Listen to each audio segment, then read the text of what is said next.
Matteson, Illinois, une ville américaine entièrement noire. Partie 2.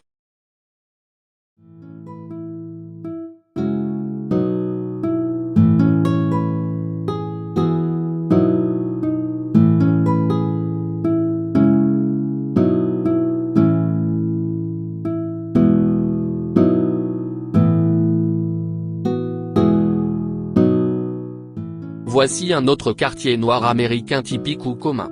Je suis sur Academy Avenue à Matteson, Illinois.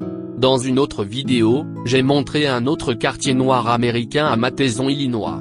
Cette vidéo présentait de belles maisons en rangée, alors que dans cette vidéo, les maisons sont toutes des maisons individuelles. Matteson, Illinois est une ville entièrement noire américaine. Dans 6 autres vidéos, j'ai montré des villes et des quartiers entièrement noirs américains, de la classe moyenne à la classe supérieure. J'ai placé ces vidéos dans la playlist intitulée Quartiers noirs américains. En 2003, j'ai rencontré un homme qui travaillait pour la Ford Motor Company. Il aidait à assembler des voitures. Il avait donc un emploi bien rémunéré qui offrait des avantages tels que les soins de santé, la rémunération des heures supplémentaires, les congés payés, les congés de maladie et plus encore. L'homme avait 24 ans, et son père lui avait trouvé un emploi à la Ford Motor Company lorsqu'il avait 18 ans. Il travaillait donc pour la Ford Motor Company depuis 6 ans et n'était jamais allé à l'université. En 2003, l'homme s'est coupé le doigt alors qu'il travaillait à l'assemblage de voitures chez Ford Motor Company. La Ford Motor Company a donné à l'homme plus de $100 000 américains à cause de cela. L'homme avait une femme et un enfant, et sa femme ne travaillait pas. Elle est une mère au foyer. Cependant, comme l'homme avait maintenant plus de $100 000 américains, il a décidé de quitter son emploi d'assembleur de voitures pour la Ford Motor Company. L'homme a dépensé $50 000 américains et a acheté une voiture. Une Cadillac Escalade. Si je n'avais qu'un niveau d'études secondaires, il serait hors de question que je quitte un emploi bien rémunéré qui offre également des avantages sociaux, surtout si j'ai une femme et un enfant. De plus, il est hors de question que je dépense plus de la moitié de mes économies pour acheter une voiture qui coûte plus de $50 000 américains. Je dépenserai $10 000 américains pour acheter une voiture fiable et sûre. Je dépenserai encore $10 000 américains pour des choses que ma femme et moi apprécierions et je garderai le reste à la banque pour les mauvais jours. Par exemple, si je perdais mon emploi. En 2003, on pouvait acheter une maison sans apport personnel et sans frais de clôture. L'homme a donc acheté une maison dans ce quartier sans apport personnel et sans frais de clôture. En 2004, j'ai déménagé en Arizona et j'ai perdu le contact avec l'homme. En 2007, je suis retourné à Chicago. En 2009, mon amie Jay, que je connais depuis plus de 30 ans, m'a dit qu'elle venait d'acheter une maison qui avait été saisie depuis plus de 2 ans. Elle m'a dit que la maison coûtait $230 000 américains. Je suis allé à la fête de crémaillère de Jay, et sa maison est la même que celle que l'homme a achetée en 2003. Mon ami Jay n'a jamais rencontré ou connu cet homme. C'était une coïncidence que ce soit la même maison. L'homme n'a donc eu cette maison que pendant 4 ans avant que la banque ne la saisisse. De plus, si l'on tient compte du fait que la banque ne saisit généralement une maison qu'après avoir cessé de la payer pendant 1 an, cela signifie que l'homme n'avait plus d'argent 3 ans après avoir acheté cette maison. Aujourd'hui, la même maison coûte plus de $350 000 américains. Donc, une augmentation de plus de $120 000 américains. This is a 3-bedroom, 3-bath house, with a finished basement that costs $350,000.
Merci d'avoir regardé.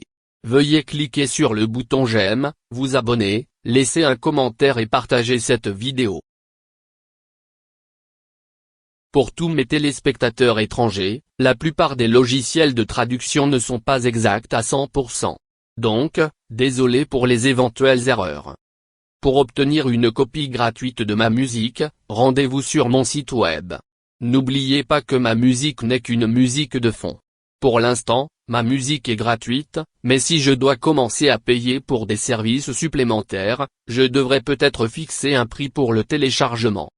Si vous voulez savoir comment créer votre propre musique, allez sur mon autre chaîne YouTube et cherchez le mot GarageBand. Créer sa propre musique est facile. Je l'ai fait et je ne sais pas jouer d'un instrument de musique. Si vous voulez savoir comment traduire une vidéo dans d'autres langues, allez sur mon autre chaîne YouTube et cherchez le mot traduire. Les liens sont dans la description ci-dessous.